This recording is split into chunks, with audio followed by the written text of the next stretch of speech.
안녕하세요. 오늘은 데이터 팩토리 판례 해볼게요. 데이터 팩토리가 저촉 관련된 판례잖아요. 저촉 관련된 판례. 보시면 갑이 특허권자예요. 특허권자인데 을한테 침해를 주장을 하는 거예요. 특허권 침해를. 특허권 침해이려면 어떻게 해야 되는 거예요? 유보 없이를 만족해야 되는 거예요. 유효한 특허권 보호 범위 내에서 업으로서 실시를 만족을 해야 특허권 침해예요. 그때 을은 정당 권한을 주장을 하는 거예요. 정당 권한. 아시겠죠? 정당 권한으로 뭘 주장을 하면 을도 사실은 특허권자인 거예요. 을도 특허권자인 거고, 을이 특허권을 등록을 받았어요. 을이 특허권을 등록받고, 나는 특허권자로서 특허법 94조의 정당 권한이 있으니까, 그죠? 유보업 실임에도 불구하고 나는 정당 권한의 항변이 인정이 돼. 그걸 주장을 하는 거예요, 을이. 아시겠죠? 근데 98조는 94조를 제한을 해요. 이게 뭐냐면 98조는 이용관계를 규정한 법조문이거든요. 이용관계일 때는 그죠? 이용관계일 때는 을의 정당 권한이 이 특허권 있잖아요. 특허권이 정당 권한이 인정이 안 되는 거예요. 98조에 의해서. 됐죠?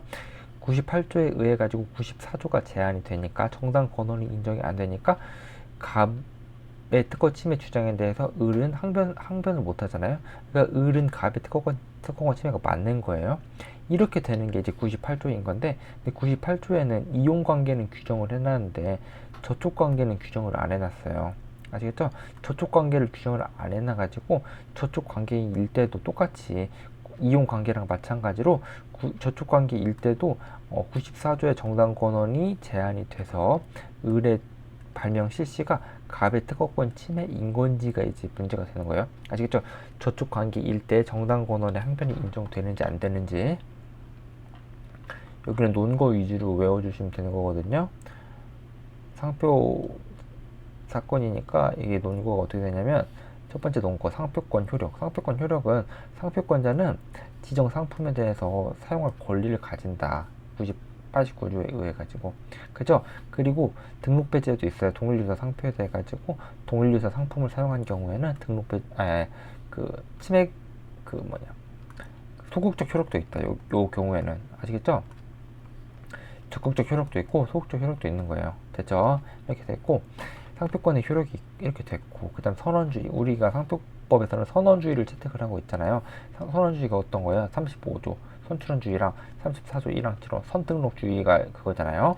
선언주의를 취하고 있어요, 우리는. 됐죠? 이게 두 번째 논거고, 세 번째 그래가지고 결론이 어떻게 되냐면, 그래서 쭉 보시면 선특허권 등과 저촉되는 경우에는 선특허권 등의 권리자의 동의를 받지 않고서는 사용할 수 없다. 그러니까 뭐예요? 아까 그 사건에서 갑이 있고 등록을 받았어요. 그 다음에 을이 있어요. 근데 을도 사실은 권리를 등록을 받은 사람이에요. 아시겠죠? 권리를 등록을 받았는데 선언 권리에 저촉이 되는 권리를 등록을 받은 거예요. 여기 저촉이 돼요. 그러면 을은 보시면 갑이 등록받고 을도 등록받았는데 을의 권리는 갑의 권리에 저촉이 돼요. 그러면 을은 정당 권한을 주장을 못한단 말이에요. 됐죠? 정당 권한을 주장 못하니까 갑의 침해 주장에 대해서 항변 사유가 없어지니까 침해가 맞게 되는 거잖아요. 그죠? 그러니까 결론을 여기 보시면, 즉 선특허권 등은 후 출원 등록 상표권에 저촉되는 경우에 선특허권 등은 후천 등록 상표에 대해서 동의가 없더라도 자신의 권리를 자유롭게 실시할 수 있지만, 먼저 있는 사람은 나중에 있는 사람 거를 동의 없이도 자유롭게 실시할 수 있지만, 후 출원 상표권자가 선 특허권자의 권리를 동의를 받지 않고서는 사용하려면 안 된다. 그러니까 후 권리자는 선 권리자의 동의가 있어야 된다. 그러니까 이게 뭔 말이에요? 아까 그것처럼 후 권리자의 등록받은 거 있잖아요. 후 권리자가 등록받은 거, 요거 만약 저촉 관계에 있으면 정당 권한이 인정이 안 되는 거예요. 정당 권한이 인정이 안 되니까 선 권리자의 침해에 해당한다 라는 거예요. 됐죠? 특허권 등도 마찬가지다. 특허권도 마찬가지다. 됐죠? 취지는 달리 하나, 보시면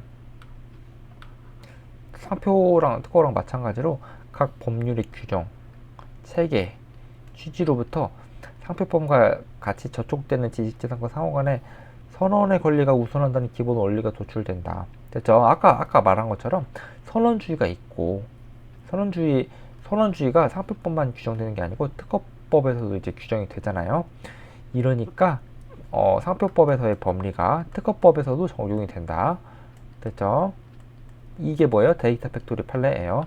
이 사실관계 한번 봅시다. 사실관계가 어떻게 되냐면 여기 갑이 있고 을이 있어요. 갑이 요 C 요거 있잖아요. 요 표장을 컴퓨터 소프트웨어 등에 대해서 상표 출원하고 등록을 받았어요. 그다음 을은 요거 세 개 표장에 대해서 컴퓨터 수리 판매업에 대해서 사용을 하고 있었어요.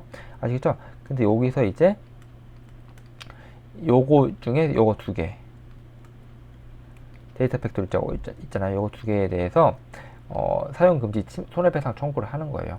됐죠? 그런데 을은 요 앞에 있는 거 있잖아요.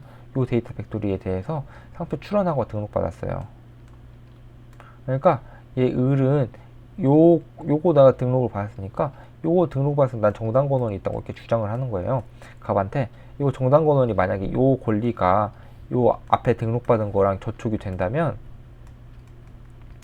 이거 정당 권한이 인정돼야 안 돼요? 정당 권한 인정 안 돼요. 됐죠? 이게 메인 논점인 거고 이제 나올 수 있는 논점이 뭐가 있냐면 이게 메인 논점이 저촉 관계니까 정당 권한 인정 안 된다.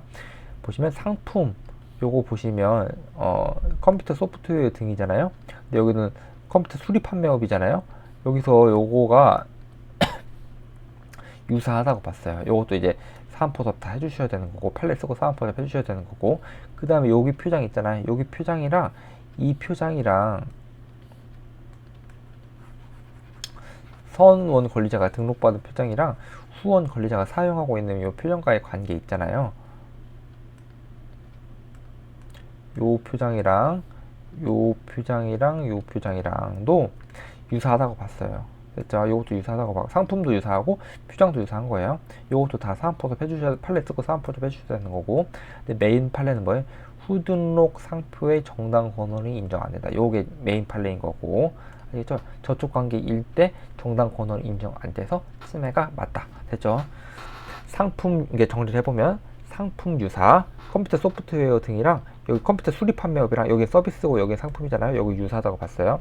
표장도 유사. 요거 유사하다고 봤어요. 됐죠? 그 다음에 저쪽 관계 얘랑 지금 보시면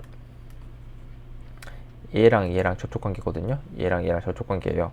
저쪽 관계임에도 불구하고 저쪽 관계니까 아니 상표권 등록을 받았음에도 불구하고 저쪽 관계니까 정당 권한은 인정 안 돼요. 이 정당 권한 인정 안 되니까 상표권 침해가 맞아요. 됐죠?